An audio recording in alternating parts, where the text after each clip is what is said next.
Good morning. I'm Sarah Fellows, WQXE News, and you're listening to Community Forum. This morning on Community Forum, we're talking with the president and CEO of United Way of Central Kentucky, Megan Stith. Good morning, Megan. Good morning. Thank you for having me, Sarah. Thanks for coming on the show again. I know we've talked to you sort of recently, but of course, United Way of Central Kentucky is it's a massive organization, and you all have so many things going on. So we wanted an update on the current campaign, but then other things that are coming up this year. So thanks for coming in and talking about that. I guess at first, let's look at the current campaign. How is it going? Where are you now? We are getting ready to report to the community our overall total in a few weeks here. But that being said, we are still going into workplaces, holding meetings. Folks can give to us online. Really, any time is a good time for a campaign. With our focus and our customer really being the person who wants to get involved. It's the company, it's the individual, it's that church group who wants us to come in and make a presentation. We will go anywhere, anytime to be able to provide those resources from a fundraising standpoint. Now, back to the community, we have to kind of officially kick off and officially want to have everybody see the results of all of those efforts. So we will be having our public reveal of the total, which will happen March 11th at the Hardin County Chamber. But the thing that I love is as soon as we publicly announce it, usually that brings in a check of some kind, or typically that's just kind of our luck and it's great luck to have. It usually is as soon as we print it on paper, that total continues to climb as we continue to fundraise throughout the year. So at that chamber luncheon, we felt it was important to go back to that group where we officially publicly kick off our campaign, usually in September at their luncheon, that being the largest gathering of business and community leaders in all of the 5 counties that we serve: Hardin, Meade, Grayson, Breckenridge, and LaRue. And typically we've done a press conference or something to reveal that final total, but this year thought, why not do something different? Really, this has been a year of new beginnings for our organization, even though we've done a lot of great things in the past. A year of many new and exciting changes and things going on. So why not try something different? And let's go back to those who generously stepped up to help make us so successful in the past and again this year.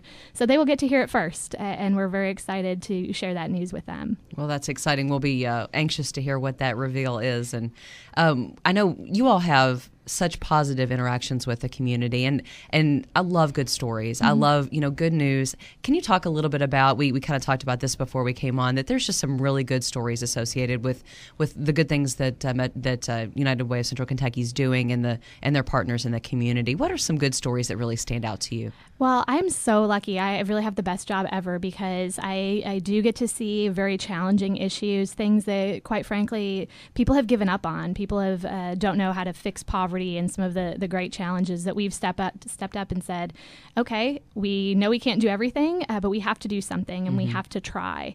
And we have taken on very, very difficult and complex challenges. But at the same time, we have people that have succeeded and have overcome so many barriers. And one that is very close to my heart because I work with her now every day is Miss Alicia West. And she was in our video this year. If you go to UnitedWayCK.org, you can view that video online through our website or through our YouTube page. And in the video that we shot even back at last summer when we work on that video, she shared her experience as a victim of domestic violence. And not only that, when she was in the shelter, Springhaven Domestic Violence Center has been a funded program of United Way of Central Kentucky for several years. She was actually pregnant when she was living in the shelter. So unfortunately, domestic violence knows no boundaries. It doesn't know a time of year that's convenient or a time necessarily in a woman's life when it's safe to leave that kind of situation. So she went out to try to protect her unborn child and create a better life for her and her daughter. So we found and met Alicia that way, where she was very brave in telling that story at a couple events that we had. A thank you event primarily last year was the first time I got to meet her. And she got up and spoke in front of a room of about 100 of our supporters and donors and volunteers, and just did such an excellent job telling telling her story that we are the administrators of the region's AmeriCorps Vista program, which is a grant that gives us people essentially instead of dollars. Right. So that allows us, we have 12 to 15 positions a year that are full-time positions that go and build the capacity of nonprofits to fight poverty. And we are lucky to have a few of those positions that benefit our office, and 5 of those folks actually working on our team now to help develop new programs and help increase collaboration. So when we had an opportunity to build a new program and a pilot program that we needed somebody who could not only relate to the client's needs, but also really know how to connect them to a wide variety of services and a network of peer mentoring relationships, we thought of her. And now she has gone from being a client of a United Way funded program to actually working in our office. She's earning a living stipend through being a Vista and an Ed Award, an educational award she will receive at the end of her 1-year term, which will help her go back to school if she chooses, or also do some great things in that next chapter. So it's been a real privilege to see, not only personally see her learn things like program development and how to get some of these, a very big initiative that we've been working on really for about a year. It's a program called Partners for Progress, and to see her take that and run with it, and also use that experience when we're really dealing with more of a case management style of helping people, not just saying, you need help, here's some phone numbers to call, good luck, bounce around at some agencies, and then we're going to talk about how poor people playing the system, when that's somewhat how it's set up. We're trying to change that system and change the way we connect people with services, and seeing her being able to share that experience that she's had personally with people who are in that crisis situation, it's really been a blessing for us to learn from her and learn from our clients as they go through that experience. What an amazing story. Holy cow. I want to meet her. Well, I would love to. We would love for that too, and we are always looking for families to be part of that program, and how we are starting it very small.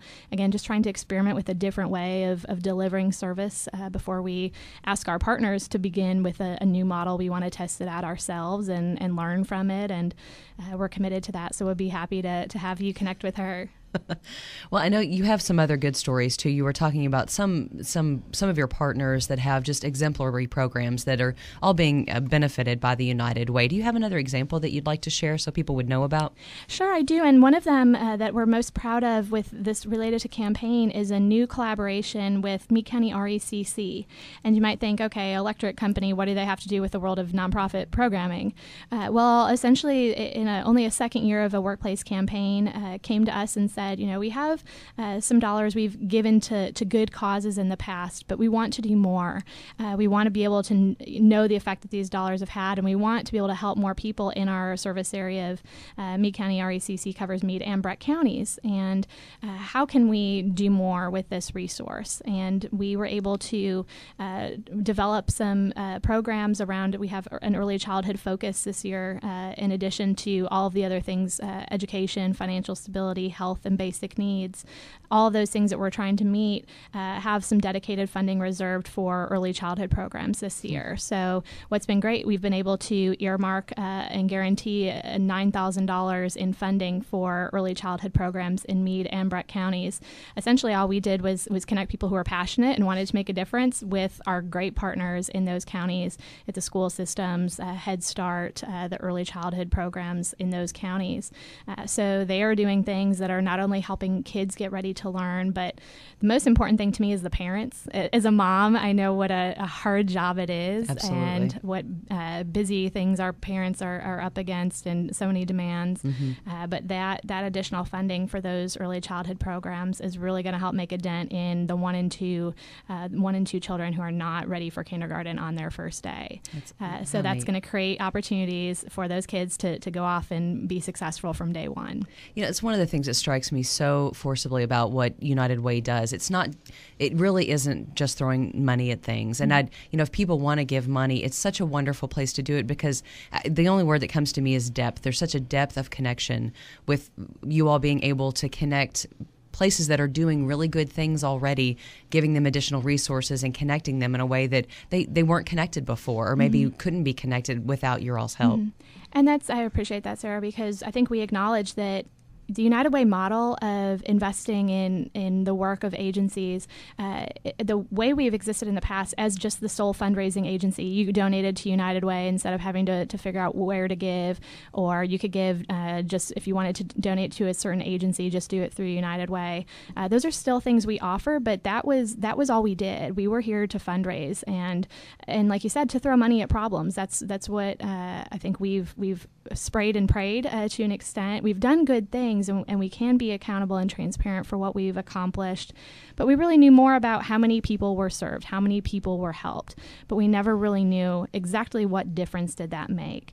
And the community deserves that. I have to stand in front of line workers who are donating $1 or $2 out of their paycheck a week, and I have to say to them, every year, thank you for your donation, but the problems got worse, and we need more money this year. That's not every year we can go back, and that's not how I choose to give. I donate to United Way out of my paycheck as well, and I want to get to something that gets things done and gets results. And so that's why we've changed. We've taken a hard look at the fact that these problems have continued no matter how much money we have thrown at them. So it takes a much broader work, really looking at our agencies as partners. And I've come off of about 16 hours of grant trainings over the last few days. Thanks to the snow, right? Yeah, we just kept adding sessions because of snow days. So I've been sitting down with agencies and helping them figure out, what is the long-term effect of what you're doing, helping them find new ways of working together to deliver services, how to listen to their clients and not just give them what we think they need, but really having client choice and responsibility and accountability as part of their process.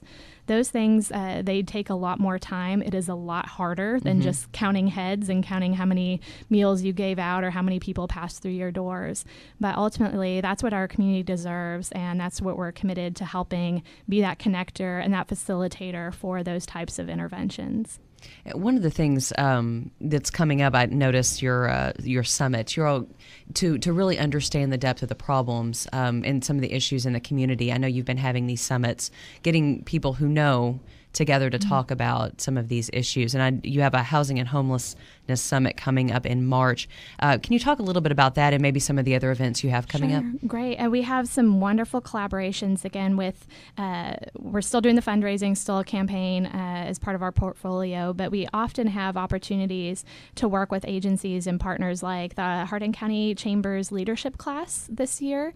We just came out of a meeting this morning to plan who really needs to be around the table for that summit. They're helping us put together a full spectrum of anybody, police, fire, housing authority, city and local governments, the nonprofit community, because at United Way, we've been doing all these listening sessions that the radio partners and our media and everybody has been so wonderful in promoting. We can't just have these conversations and then say, we heard you and then not do anything. Right. The issue that we continue to hear is about housing and specifically homelessness. But before we can even make recommendations about we need a shelter or we need this solution, we really need to get our hands around this problem from a data standpoint. How are we collecting and monitoring this issue? Who's counting what? Are these families veterans? Are they parents with kids? Are they living on the street? Are they hopping from neighbors' couches to around family members? Are they living in hotels permanently? We hear such a range of circumstances, exactly. And it's not enough to just talk about homelessness.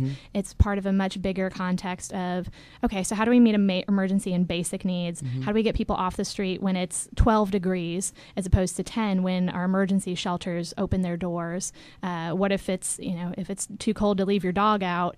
What are we doing for people that have nowhere to go? But the next step, how do we transition them into temporary housing, into permanent housing?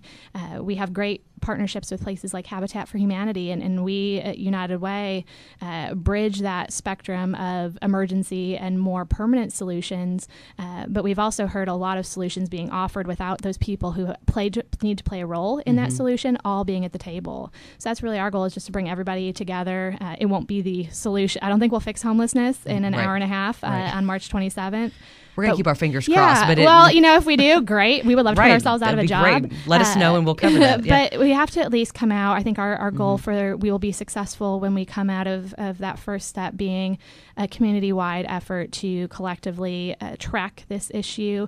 There are some shared databases and shared ways we can at least monitor what the problem is before we can ask any type of leadership to make certain steps to fix the issue. So we're just starting that initial conversation to try to see what we need to do to move forward. So getting everyone's head around it to have the smartest tactic possible. Correct. You all can. Okay. A couple of other things, and we need to kind of wrap up our time.